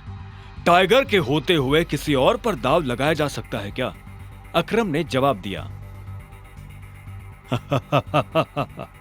बुरी तरह पछताओगे, मुंह छिपाने की भी जगह नहीं मिलेगी, बलराज ने हंसते हुए कहा और रिंग में दाखिल हो गया। दोनों के बीच लड़ाई शुरू हुई और बलराज चिंघाड़ते हुए अभिनव की तरफ दौड़ा। उसने जैसे ही अभिनव पर पहला मुक्का मारा तो अभिनव एक बार को सन्न रह गया। बलराज किसी हाथी जैसा लग रहा था। उसका मुक्का अभिनव की नाक तोड़ता उससे पहले अभिनव को होश आया और उसने अपना सिर नीचे झुका लिया। बलराज का मुक्का खाली गया और वो पलटकर अभिनव को देखने लगा। उसके चेहरे पर हंसी थी। बलराज फिर से भागते हुए अभिनव की तरफ आया। उसने फिर से हवा में मुक्का ताना। अभिनव ने फिर से अपना सिर झुकाया और बलराज की पीठ पर घुमाकर एक लात मार दी। बलराज धक्का खाकर रिंग पर गिर गया। इधर अभिनव दूसरे कोने में खड़ा हो गया था। बलराज को इस बार गुस्सा आया। वो फिर से तेजी से अभिनव की तरफ बढ़ा और अभिनव ने झुककर उसके पैर पर लात मार दी। बलराज अपने आप को संभाल नहीं पाया और फिर से नीचे गिर गया। ये देख अकरम को मजा आ गया। उसने बलराज से कहा, सरेंडर कर दो बलराज, क्यों अपना रिकॉर्ड खराब कर रहे हो? मैं बाहर किसी से नहीं कहूंगा कि तुम टाइगर से हारे थे। बलराज ने गुस्से में फर्श पर अपना हाथ मारा और झटके से खड़ा हो गया। इसके बाद उसने एक के बाद एक अभिनव पर मुक्के बरसाना शुरू कर दिए। अभिनव ने अपने आप को उसके मुक्कों से बचाया और आखिर में जैसे ही बलराज का मुक्का अभिनव के चेहरे पर पड़ने वाला था, अभिनव ने उसे रोका और बलराज के पेट में एक मुक्का मार दिया। बलराज दर्द के मारी नीचे झुका। इतने में अभिनव ने बलराज के पीछे आकर अपने दोनों हाथ उसकी कमर में कसे और उसे हवा में उठा दिया। ये देख अकरम का मुंह खुला का खुला रह गया था। आखिर में अभिनव ने बलराज को एक पल के लिए हवा में थामा और फिर उल्टा पटक दिया। बलराज के मुंह से चीख निकल गई। ये कहां से सीखा? कहीं से नहीं, ये टाइगर को विरासत में मिला है, उसकी गद्दी के साथ, अभिनव ने कहा। इतने में अकरम ने उसके पास आकर अभिनव को गले से लगा लिया और बलराज को चिढ़ाते हुए बोला, टाइगर टाइगर टाइगर टाइगर।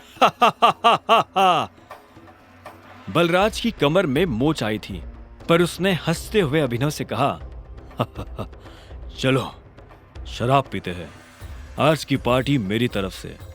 इस बात पर अकरम ने कहा, ऐसे नहीं, ऐसे पूछो कि टाइगर, क्या आप मेरे साथ शराब पीना पसंद करेंगे?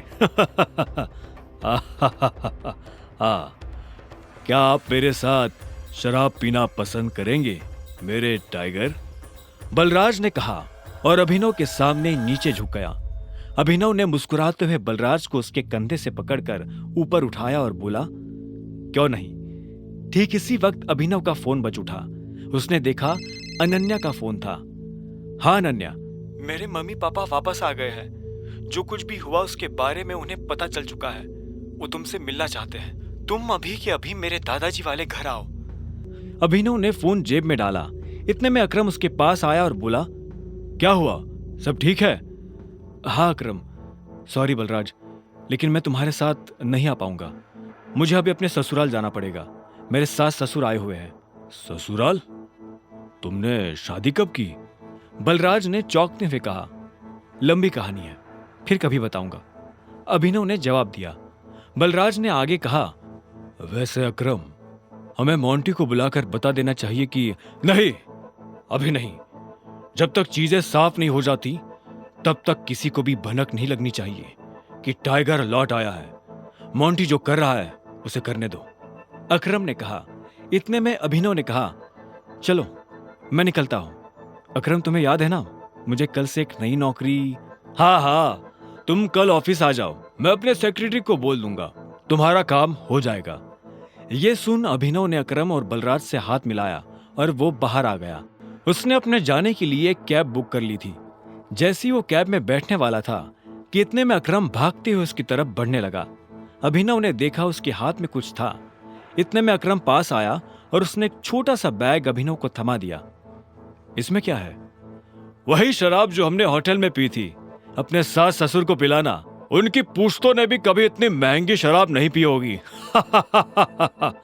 अकरम ने कहा और इस बात पर दोनों हंस पड़े। आखिर में अभिनव ने कहा, इन सब के लिए thanks, thank you so much. और तुम्हें भी वापिस आकर हमारी उम्मीदें जिंदा करने के लिए, अकरम ने कहा। अभिनव मुस्कुराया और वहां से निकल गया। गाड़ी अनन्या के घर के बाहर आकर रुकी। अभिनव नीचे उतरा और गहरी सांसें लेते हुए घर के अंदर पहुंच गया। उसने देखा कि अनन्या के माता पिता यानी शर्मिला और राजीव सोफे पर बैठे हुए थे। वो उन्हें देखते ही पहचान गया था। वो दोनों भी अभिनव को अंदर आते हुए देख रहे थे। अभिनव जितने अच्छे से मुस्कुरा सकता था वो उतने अच्छे से मुस्कुरा रहा था। नमस्ते मम्मी जी। नमस्ते पापा जी, ये मैं आपके लिए लाया था, अभिनव ने हिचकिचाते हुए कहा और बोतल उन दोनों की तरफ बढ़ा दी। शर्मिला ने अभिनव को देखते ही अपना मुंह फेर लिया था, लेकिन राजीव की नजर जैसे ही बोतल पर पड़ी तो उसने तुरंत अभिनव के हाथ से बोतल ले ली। क्या बात है, ये तो काफी महंगी लग रही है। माय गॉड, क्या खुशबू है, देखो, राजीव ने कहा और बोतल शर्मिला की तरफ बढ़ा दी। शर्मिला ने उसे झटके से दूर किया और बोली, क्या तुम भी? मुझे तो लगता है कि ये कहीं से बोतल चोरी करके लाया होगा। तुम्हें लगता है कि इसके जैसा आदमी इतनी महंगी शराब अफोर्ड कर पाएगा? जो कुछ भी हुआ है उसके बारे में हमें सब कुछ पता है। अनन्या को भी नहीं पता ये सब कैसे हुआ, और मुझे भी लगता है कि ये कोई बहुत बड़ी गड़बड़ हुई है। पर जो भी हो, अब तुम्हारा और अनन्या का जो रिश्ता है उसे बदला नहीं जा सकता। अभिनव ने हाँ में सिर हिला दिया। वैसे भी जो कुछ हुआ उसका उसे मलाल नहीं था। अगर वो अनन्या से नहीं मिलता तो वो अकरम से कभी नहीं मिल पाता। साथ ही वो बाहर की दुनिया में अनन्या का नाम भी खराब नहीं होने देना चाहता था। ऐसे में वो भी नहीं चाहता था कि ये शादी टूटे। राजीव ने आगे पूछा, तो तुम काम क्या करते हो? मैं डिलीवरी बॉय का काम करता था, लेकिन मुझे आज नौकरी से निकाल दिया गया है, अभिनव ने कहा। उसके ये शब्द किसी बम की तरह उन दोनों पर गिरे। इससे पहले कि शर्मिला कुछ कहती, राजीव ने कहा, कोई बात नहीं, लेकिन तुम्हें जल्द से जल्द कोई नई नौकरी ढूंढनी होगी। अब तुम जा सकते हो, राजीव ने शांति से कहा। अभिनव उठा और बाहर निकलने लगा। इतने में शर्मिला के गुस्से में और एक उबाल आया और वो अभिनव के पीठ पीछे बोली, देखो कैसा ढीठ है, ओवर कॉन्फिडेंस देख रहे हो इसका? जेब में 10 रुपया नहीं है पर चल ऐसे रहा है जैसी किसी जंगल का टाइगर हो। भाड़ में जाए ऐसा कॉन्फिडेंस। और तुम, नौकरी का मतलब ये नहीं कि कल को तुम पार्किंग लॉट में बैठकर लोगों की गाड़ियों की रसीद काटो। मेरा मतलब है एक नौकरी जैसी नौकरी। अगर कल तक तुम्हें वो नौकरी मिल जाती है तो तुमने जो कहा है मैं उसके बारे में सोच सकती हूँ। शर्मिला से ये सुनते ही अभिनव के चेहरे पर एक बड़ी सी मुस्कान आ गई। शर्मिला को नहीं पता था कि अभिनव कौन है और उसके पीछे किसका हाथ है। उसने मुस्कुराते हुए हाँ में सिर हिलाया और घर के अंदर जाने लगा। रात बहुत हो चुकी थी और उसे पता था कि इस वक्त वो अपने घर नहीं जा सकता। उसने सोचा था कि वो अनन्या के कमरे में जाकर सो जाएगा। क्या है, रात हो गई है, मैं अपने घर नहीं जा सकता, मुझे सोने के लिए जगह चाहिए। तो क्या, तुमने मुझे यहां मम्मी पापा से मिलने के लिए बुलाया था ना, तो अब तुम जगह दो। तुम्हें क्या लगता है मैं तुम्हें फिर से अपने कमरे में आने दूंगी? तो और मैं कहाँ जाऊंगा, मुझे नहीं पता। अनन्या ने दरवाजा बंद किया और दूसरी तरफ से चिल्लाते हुए बोली, नौकरों की जगह मालिकों के कमरों में नहीं, घर के स्टोर रूम में होती है। ये सुनते ही अभिनव को बुरा लगा, पर वो कर भी क्या सकता था। उसने बस बंद दरवाजे को देखा और हताशा से अपना सिर हिलाने लगा। उसे पता था कि उसे बाकी कमरों में भी कोई जगह नहीं मिलने वाली है, इसलिए जहां इस घर के नौकर सोया करते थे अभिनव वहां चला गया। वहां उसे किस्मत से एक बिस्तर खाली मिला और अभिनव उस पर जाकर सो गया। अभिनव को कब नींद लगी और कब सुबह हो गई उसे पता ही नहीं चला। वो जल्द से जल्द तैयार हुआ और AK प्राइवेट लिमिटेड पहुंच गया। जैसे ही वो कैब से बाहर निकला तो सबसे पहले उसकी नजर सनी पर पड़ी। सनी ने भी उसे देखा और चालाकी से मुस्कुराते हुए बोला, आहा, देखो जरा कौन आया है, सिक्योरिटी।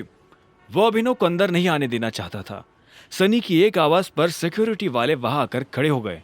वो अकरम को फोन मिलाने वाला था, पर इससे पहले कि वो अकरम को फोन मिला पाता, इतने में एक सुंदर सी लड़की काली स्कर्ट और सफेद शर्ट में उसकी तरफ चली आ रही थी। उसने आते ही सिक्योरिटी वालों से कहा, तुम लोग जा सकते हो, ये मेरे साथ है। इतना कहकर उसने अभिनव की तरफ देखा। ये देख सनी के होश उड़ गए। उस दिन पार्टी में और अब यहाँ भी अभिनव ने सनी को गलत साबित कर दिया था। इससे पहले कि वो कुछ कह पाता, अकरम की सेक्रेटरी जेनी ने उसे शांत रहने का इशारा कर दिया था। अभिनव को सनी के चेहरे पर छाया मातम देखकर काफी खुशी हो रही थी। वो मुस्कुराया और जेनी के साथ निकल गया। आपको अकरम ने बताया कि मैं यहाँ क्यों आया हूँ? ये सुनते ही जेनी के कान खड़े हो गए। अभिनव जैसा आदमी जो यहाँ नौकरी के लिए आया था, वो अकरम को अकरम कहकर बुला रहा था। जेनी ने इस सवाल का कोई जवाब नहीं दिया। उसने अपने ऑफिस का दरवाजा खोला और अंदर चली गई। अभिनव भी उसके पीछे पीछे अंदर आया और बोला, तुमने मेरे सवाल का जवाब नहीं दिया। सॉरी, जेनी ने कहा। जेनी ने जिस तरह से सॉरी कहा, अभिनव को समझ आ गया था कि वो उसे पसंद नहीं करती थी। जेनी ने इतने में अपनी टेबल पर रखा एक पेपर उठाया और अभिनव की तरफ बढ़ा दिया। अभिनव ने पेपर लिया और उससे पढ़ने लगा। उस पेपर पर उन नौकरियों के नाम लिखे थे जो अभिनव कर सकता था। उसने लिस्ट पर अपना ध्यान लगाया और देखा कि उसमें कुछ नौकरियों के ऊपर स्टार बना हुआ था। उसने जेनी को देखा और बोला, ये यहाँ स्टार क्यों बना? ये स्टार इसलिए बना है क्योंकि इन पोजीशंस पर हमारे पास ऑलरेडी कोई ना कोई काम कर रहा है और हम इन पर नई भर्ती नहीं ले रहे हैं। तुम चाय लेना पसंद करोगे या कॉफी? मैं मैनेजर बनना पसंद करूंगा। अभिनव ने भी उसके सवाल का जवाब ना देते हुए कहा। ऐसे में जेनी बोली, लेकिन मैनेजर की पोजीशन पर पहले से स्टार बना हुआ है, आप पता है मुझे, तो जिस पोजीशन पर पहले से कोई बैठा हुआ है उस पर तुम कैसे बैठ सकते हो? तुम क्या उस एम्प्लॉय को कंपनी से बाहर करवाना चाहते हो? मैंने तो ऐसा नहीं कहा, मैं बस इतना जानता हूं कि लिस्ट मुझे तुम्हें नहीं दी थी। हाँ, लेकिन तुम्हारा नाम जेनी। जेनी ने गुस्से में कहा। अभिनव के सवालों से उसे चिढ़ हो रही थी। अभिनव को उसके नाम से कोई मतलब नहीं था। उसने आखिर में कहा, देखो जेनी, इसमें मेरी कोई गलती नहीं है। तुमने मुझे लिस्ट लाकर दी, मैंने उसमें से अपनी पसंद की पोस्ट चुन ली। अब आगे क्या करना है वो तुम देखो।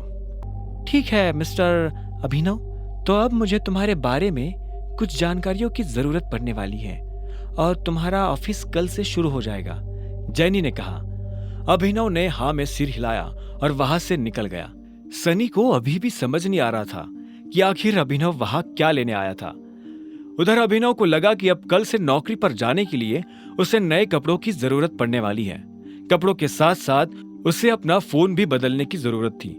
अकरम का दिया हुआ चेक उसकी जेब में ही रखा हुआ था। अभिनव अपने चेक से पैसे निकालने के लिए बैंक चला आया। तभी उसकी नजर प्रणव से मिली।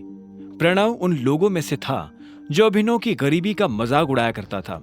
जैसे उसने अभिनव को बैंक के अंदर आते हुए देखा तो बोला, अरे वाह, देखो तो कौन आया है।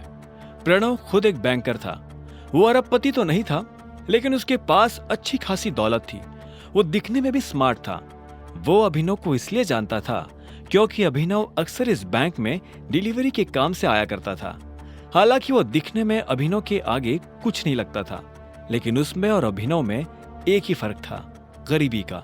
हेलो, मुझे थोड़े पैसे निकालने हैं, अभिनव ने कहा और प्रणव को चेक दिखाने लगा। प्रणव ने बिना चेक देखे कहा, चेक से? तुम्हें पता है ना, चेक से सिर्फ बड़ी रकम ही निकाली जा सकती है। मेरा अमाउंट बड़ा है, यहाँ काउंटर पर नहीं निकल पाएगा, इसलिए मैं मैनेजर से मिलना चाहता हूँ। ये सुनते ही प्रणव जोर जोर से हंसने लगा और बोला, तुम्हें उसकी जरूरत नहीं पड़ेगी, मुझे अपना चेक दिखाओ। अभिनव ने गुस्से में प्रणव को अपना चेक दिखा दिया। प्रणव ने बिना देखे अभिनव और बाकी लोगों की आंखों के सामने चेक फाड़ दिया। अभिनव प्रणव पर चिल्ला उठा, तुम्हारा दिमाग खराब है क्या?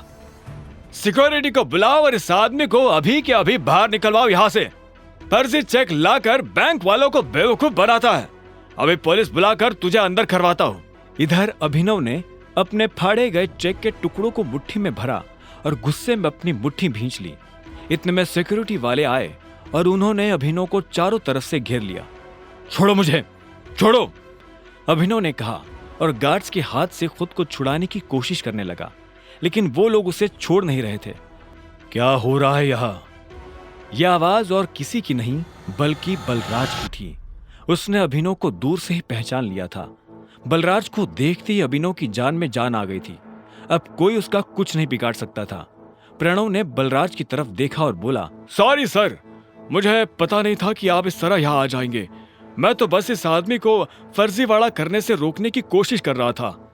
यह सुन बलराज ने अभिनव को ऊपर से नीचे तक देखा और फिर गार्ड्स की तरफ देखते हुए बोला, छोड़ दो उसे, बलराज ने कहा और मैनेजर के कैबिन की तरफ बढ़ने लगा। उसने पलटकर अभिनव को भी अपने साथ आने का इशारा किया।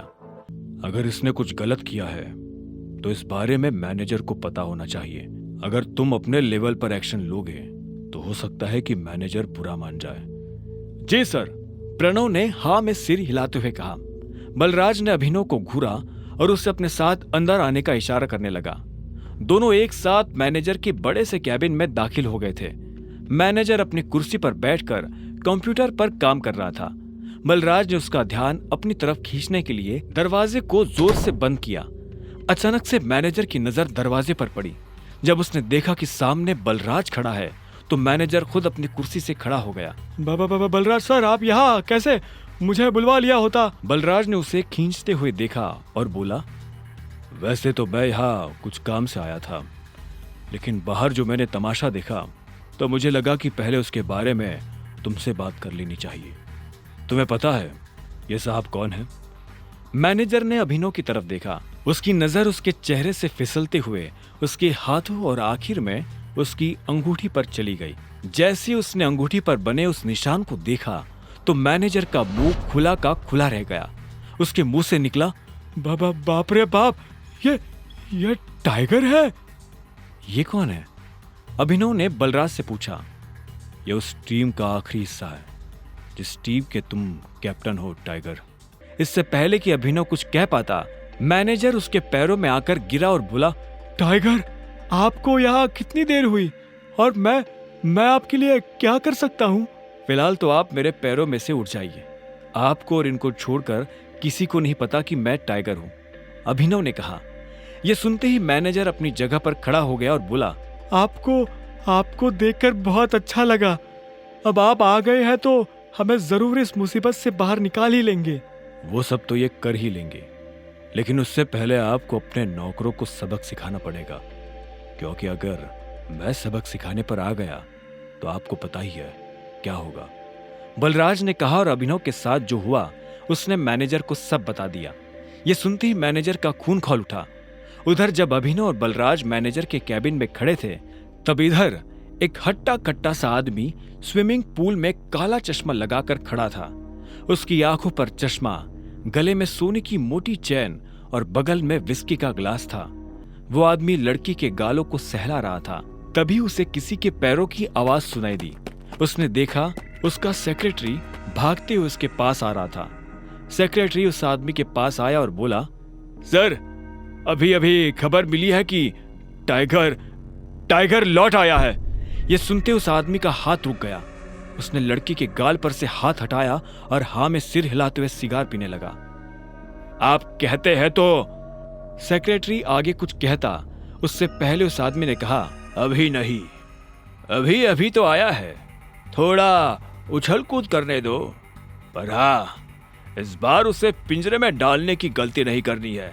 सेक्रेटरी ने हाँ में सिर हिलाया और वहां से निकल गया। Who is tiger?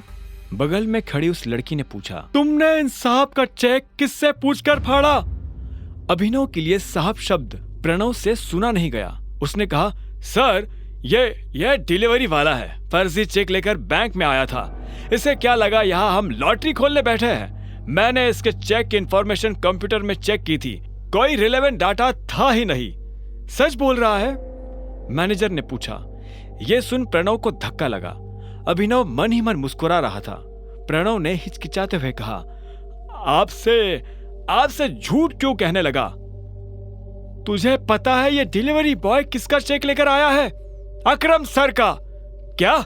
हाँ, तूने इसके साथ जो किया वो ठीक है, लेकिन अकरम सर को अगर पता चला कि तूने उनके चेक का ये हाल किया है तो वो तेरे साथ क्या करेंगे जानता है ना? मैनेजर ने कहा। अकरम का नाम सुनते ही प्रणव की हालत खराब हो गई थी। इतने में मैनेजर ने कहा, एक काम कर, वो रही टेप और ये रहा चेक, इसका एक एक टुकड़ा जोड़। क्या सर, तुझे नौकरी से निकाल रहा हूं? नहीं सर, मैंने क्या किया? शाबाश, ये तुझे सुनाई दे गया, और इससे पहले जो कहा वो है? आखिरकार प्रणव ने चेक को बड़ी मेहनत से जोड़ा और मैनेजर को दे दिया। मैनेजर ने उसे देखा और प्रणव को बाहर जाने का इशारा कर दिया। जैसे ही प्रणव बाहर गया तो मैनेजर ने अंदर से कमरे का दरवाजा लॉक किया और अभिनव के पास आते हुए बोला, टाइगर, तुम इतने सालों से कहाँ थे? पहले ये बताओ कि तुम मेरे पापा से कैसे जुड़े हुए हो? मैं उनकी टीम का हिस्सा हूं, मैनेजर ने जवाब दिया। इतने में बलराज ने कहा, टाइगर वापस तो आ गया है, लेकिन मोंटी के वापस आने तक किसी को भनक भी नहीं लगनी चाहिए, वरना गेम हो जाएगा। हाँ, बलराज सही कह रहा है टाइगर, हम शेरों के बीच एक भेड़िया घुस आया है। वो तुम्हारी और हमारी सारी खबर हमारे दुश्मनों को देने वाला है, इसलिए संभल कर रहना पड़ेगा टाइगर। भेड़िया? तुम्हारा मतलब जासूस? अभिनव ने पूछा। बलराज ने कहा, हाँ, इसके बारे में मोंटी तुम्हें डिटेल में बताएगा, और तब तक गुफा से बाहर आना नहीं, और आओ तो अंधेरे में। इस बीच हमें तुम्हारे पापा यानी हमारे संजय के कातिल का भी पता लगाना है, और साथ ही ये भेड़िया। इस ग्रुप में और कौन कौन है जिससे अभी मिलना बाकी है? मैनेजर ने कहा, इस ग्रुप में है मोंटी, अकरम, बलराज, मैं यानी डीके, इक्का, पार्कर और अलायना। क्या? अलायना? यानी हमारे ग्रुप में एक लड़की भी है? हाँ, इससे पहले उसकी माँ इस पोजीशन पर थी। 1 साल पहले उसकी डेथ हुई तो अलायना उसकी जगह पर आई है। टाइगर, वो लड़की नहीं, आग है, आंधी है, चलता फिरता अंगारा है। मैं अपनी जिंदगी में अलायना जैसी किसी से नहीं मिला। शक्ल, अक्ल और तेवर उसके पास तीनों है। मैं समझा नहीं। अभिनव ने कहा। बलराज उसके पास आया और बोला, जिद्दी, उसके आगे मुझे अपनी जिद कुछ नहीं लगती। कहने को ग्रुप में वो बस एक लड़की है, लेकिन उससे पार पाना हम में से किसी भी मर्द के बस की बात नहीं है। यह सुनते ही अभिनव समझ गया था कि बलराज का इशारा किस तरफ है। अलायना को यह मनवाना कि वो टाइगर है अभिनव के लिए भारी होने वाला था। तुम जल्दी से उससे भी मिल लोगे, पर वो तुमसे मिलेगी या नहीं पता नहीं। मुझे नहीं लगता कि टाइगर के लिए उसे मनाना मुश्किल होगा। मैंने जैसा सोचा था यह आदमी वैसा है नहीं। बलराज की यह बात सुन डीके के कान खड़े हो गए। उसने बलराज को देखा और बोला, टाइगर ने तुम्हें रिंग में पटका क्या? यह सुनते ही बलराज जोर से हंसा और उसने हाँ में सिर हिला दिया। उसे देख डीके भी जोर जोर से हंसने लगा।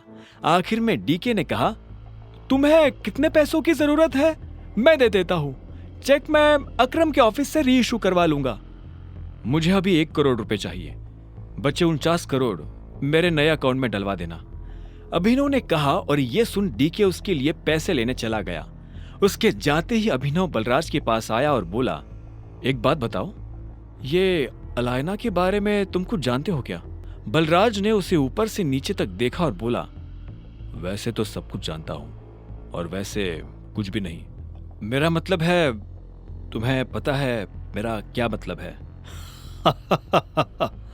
बस उसे अपनी तरफ से चिढ़ने का या गुस्सा होने का मौका मत देना। वैसे अब तुम्हें गाड़ी की जरूरत है। मैं अपने मैनेजर को बोल रहा हूं, यहां से सीधा ग्लोब मोटर्स जाओ। वहां तुम्हारी गाड़ी तुम्हारा इंतजार कर रही है। अभी पैसे मैं भर रहा हूं, बाद में जब तुम गद्दी संभालोगे तो मुझे डबल दे देना। यह सुनते ही अभिनव जोर जोर से हंसने लगा। उसने बैंक से पैसे लिए बाहर आया और एक टैक्सी बुक करके सीधा ग्लोब मोटर्स के लिए निकल पड़ा। जल्दबाजी में वो बलराज से यह पूछना ही भूल गया था कि बलराज ने उसके लिए कौन सी गाड़ी बुक की थी। जैसे ही वो अंदर गया तो उसने देखा कि शोरूम का मैनेजर दरवाजे पर खड़ा होकर किसी का इंतजार कर रहा था। उसने अभिनव को देखते ही पूछा, अभिनव गढ़वाल? मैं ही हूं, अभिनव गढ़वाल। यह सुनते ही वहां रिसेप्शन पर खड़ी दोनों लड़कियों के होश उड़ गए, लेकिन मैनेजर को अभिनव को देख कोई झटका नहीं लगा। बलराज ने उसे पहले ही बता दिया था कि अभिनव दिखने में कैसा था। चलिए मेरे साथ, मैनेजर ने कहा और आगे बढ़ने लगा। कुछ देर के बाद अभिनव एक गैरेज में आ गया था। बाहर ढेर सारी गाड़ियां खड़ी हुई थी। मैनेजर उसे उसकी गाड़ी के पास लेकर आया। वो एक बहुत ही महंगी सी गाड़ी थी, लेकिन ऊपर से उसे देखने में ऐसा लग रहा था जैसे वो कबाड़ हो। बलराज ने जानबूझकर उसे पुराना करवाया था ताकि कोई भी अभिनव पर उसकी गाड़ी की वजह से शक न करे। पर जब अभिनव ने गाड़ी के अंदर देखा तो उसे बहुत अच्छा महसूस हुआ। मैनेजर ने कहा, मैं गाड़ी के पेपर्स रेडी करवाता हूं, आप तब तक गाड़ी देख लीजिए। मैनेजर वहां से निकला और अभिनव ड्राइविंग सीट पर बैठने के लिए बढ़ने लगा, पर इससे पहले कि वो बैठ पाता उसे पीछे से एक आवाज आई, हेलो। यह आवाज एक लड़की की थी। अभिनव को लगा कि जरूर ये वही रिसेप्शन वाली लड़कियों में से कोई एक होगी, लेकिन जब वो पलटा तो हैरान हो गया। वो लड़की और कोई नहीं बल्कि चाहत थी। अभिनव ने चाहत को अनन्या के साथ अकरम की पार्टी में देखा था। चाहत और अनन्या दोस्त थी। ये सब क्या हो रहा है अभिनव? ये गाड़ी तुम खरीद रहे हो? तुम कौन हो और यहाँ क्या लेने आई हो? अभिनव ने तनी हुई आवाज में पूछा। चाहत को देख वो अपनी पहचान के लिए अलर्ट हो गया था। चाहत उसके सवाल पर मुस्कुराई और मीठी सी आवाज में बोली, मैं चाहत हूँ, तुम्हारी बीवी की दोस्त, और ये सवाल तो मुझे तुमसे करना चाहिए। तुम यहाँ गाड़ी खरीदने कैसे आ सकते हो? अनन्या ने तो मुझे बताया था कि तुम गरीब हो। हाँ, मैं गरीब ही हूँ। ये गाड़ी तो मैं अपने बॉस के लिए लेने आया हूँ। चाहत ने उसे कुछ पल के लिए देखा और बोली, पक्का? झूठ तो नहीं बोल रहे हो? मैं तुमसे झूठ क्यों बोलूंगा? पता नहीं, एक काम करती हूं, मैं अनन्या को भी यहां बुला लेती हूं। दूसरे की सही, पर जब वो तुम्हें गाड़ी में देखेगी तो खुश हो जाएगी। नहीं नहीं, उसे उसे बुलाने की क्या जरूरत है? क्यों बेकार में उसे परेशान करती हो तुम बताओ ना, मैं तुम्हारे लिए क्या कर सकता हूं? यह सुनते ही चाहत के चेहरे पर मुस्कान आ गई। उसने कहा, मुझे चाहिए ट्रीट। क्या तुम मुझे ट्रीट पर लेकर नहीं चलोगे? देखो, मैं तुम्हारी बीवी की दोस्त हूं और मुझे नहीं लगता कि तुम्हें मुझे मना करना चाहिए। इससे पहले कि अभिनव उसकी बात का कोई जवाब दे पाता, चाहत ने गाड़ी का दरवाजा खोला और वो पैसेंजर सीट पर जाकर बैठ गई। ठीक इसी वक्त मैनेजर डॉक्यूमेंट्स लेकर आया और उसने डॉक्यूमेंट्स अभिनव को दे दिए। अभिनव भी ड्राइविंग सीट पर बैठ गया। उसे पता था कि चाहत खुद एक रईस परिवार से आती थी। ऐसे में वो उसे अकरम के एक होटल में ले जाने वाला था। चाहत पूरे रास्ते रह रहकर अभिनव को देख रही थी। अभिनव को समझ नहीं आ रहा था कि वो उससे चाहती क्या है।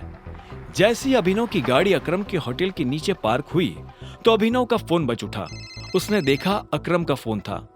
हेलो, क्या हुआ टाइगर, सब ठीक? मैंने देखा तुम्हारी गाड़ी मेरे ऑफिस के नीचे आई है। उधर से अकरम ने पूछा।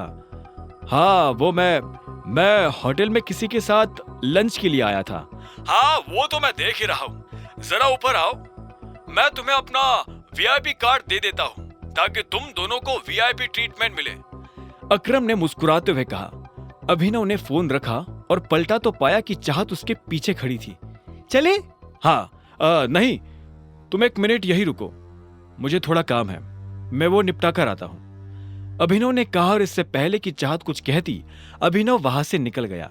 चाहत उसे जाते हुए देख रही थी। वो अच्छी तरह से जानती थी कि ये अकरम का ऑफिस है, लेकिन अभिनव वहां क्या करने जा रहा था और उसे किसने फोन कर ऊपर बुलाया था? चाहत को अभिनव पर शक हो रहा था। अब आगे क्या होने वाला था? उधर जब चाहत को अभिनव के ऊपर शक हो रहा था, तब इधर अभिनव भी अकरम के कैबिन में पहुंच चुका था। जैसे ही अभिनव अंदर आया तो अकरम ने उसकी तरफ अपना कार्ड बढ़ाया और बोला, ये लो, मजे से लंच करना। थैंक यू, अभिनव ने मुस्कुराते हुए कहा और अकरम के कैबिन से बाहर निकल गया। वो नीचे आया और उसकी आंखें चाहत को ढूंढने लगी। उसने देखा कि चाहत होटल के बाहर शेड में खड़ी थी। अभिनव उसके पास पहुंचा तो चाहत उसे ऊपर से नीचे तक देखने लगी। अभिनव ने उससे कहा, चले। दोनों होटल के अंदर दाखिल हो गए और एक टेबल पर जाकर बैठ गए। अभिनव जानबूझकर चाहत से नजर नहीं मिला रहा था, वहीं चाहत उसे लगातार देखती जा रही थी। क्या हुआ, सब ठीक है? हाँ। अच्छा, वैसे तुम इस ऑफिस में काम करते हो क्या? मुझे लगता है कि हमें कुछ ऑर्डर कर देना चाहिए, मुझे तो बहुत भूख लग रही है। अभिनव ने चाहत के सवाल को टालते हुए कहा। चाहत ने उसे देखा और एक पल के बाद बोली, तुम मुझसे कुछ छुपाने की कोशिश कर रहे हो क्या? क्या? मैं तुमसे क्यों कुछ छुपाने लगा? चाहत इस बात का जवाब देने वाली थी। बात उसकी जुबान पर आ ही गई थी कि इतने में वेटर उन दोनों की बातों के बीच खलल डालने के लिए आ गया। अभिनव और चाहत ने वेटर को ऑर्डर दिया और वेटर वहां से निकल गया, लेकिन चाहत अपना सवाल भूली नहीं थी। उसने बात को घुमाते हुए पूछा, तो तुम क्या करते हो? मैं AK प्राइवेट लिमिटेड में एक छोटी सी नौकरी करता हूं। अच्छा, ये तो अकरम जी की कंपनी है ना?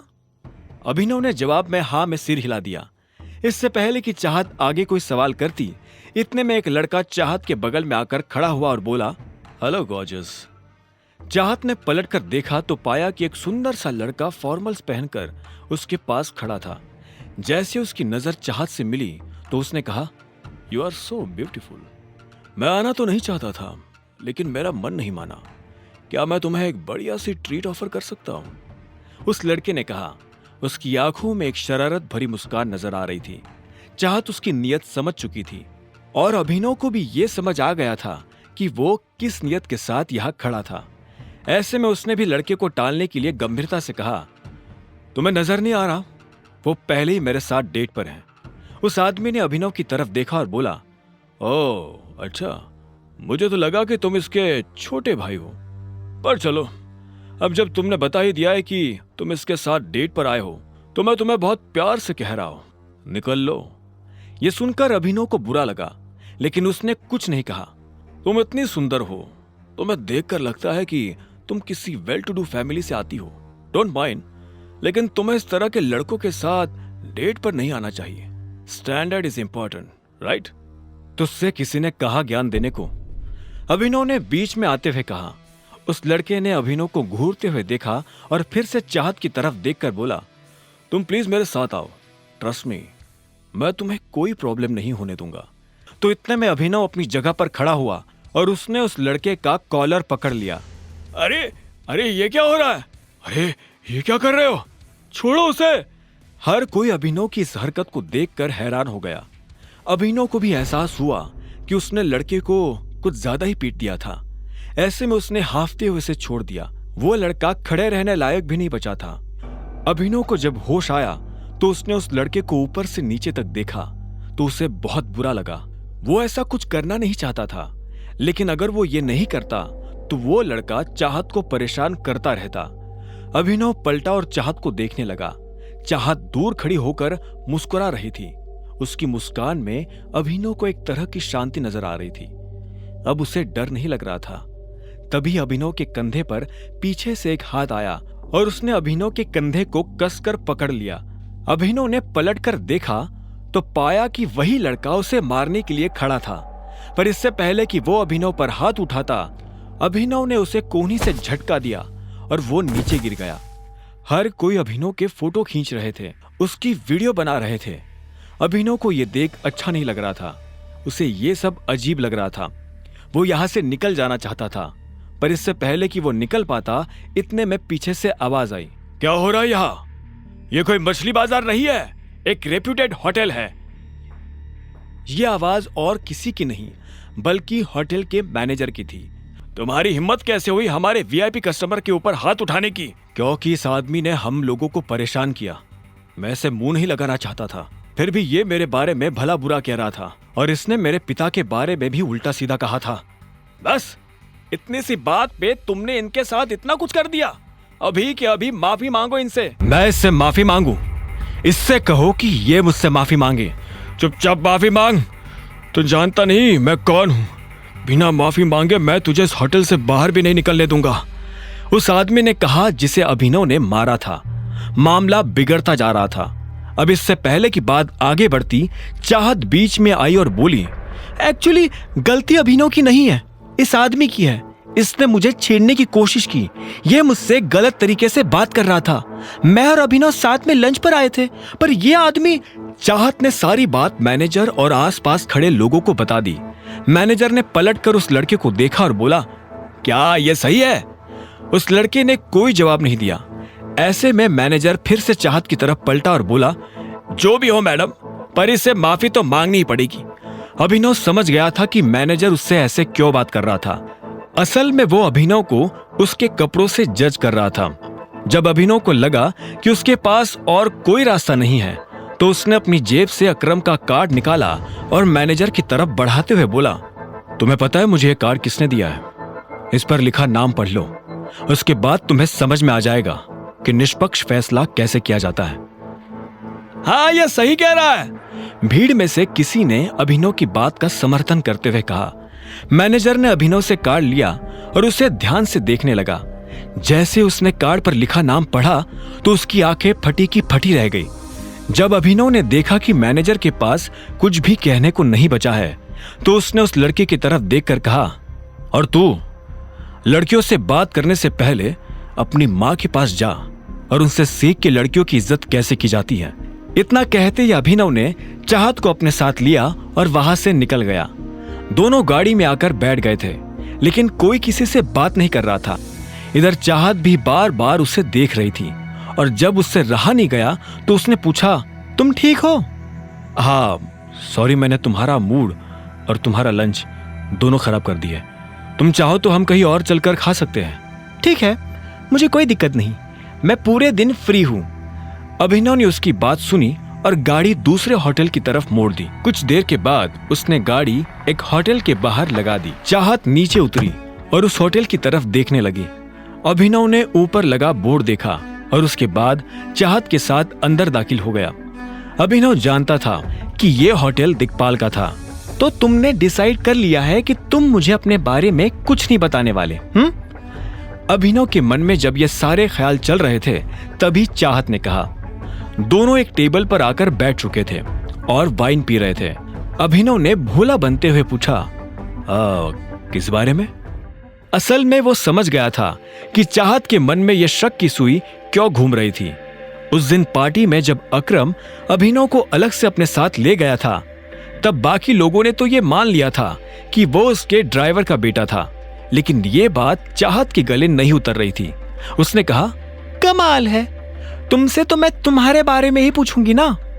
मेरे बारे में मेरे पास बताने लायक कुछ नहीं है, अभिनव ने कहा और चाहत से बचने के लिए इधर उधर देखने लगा।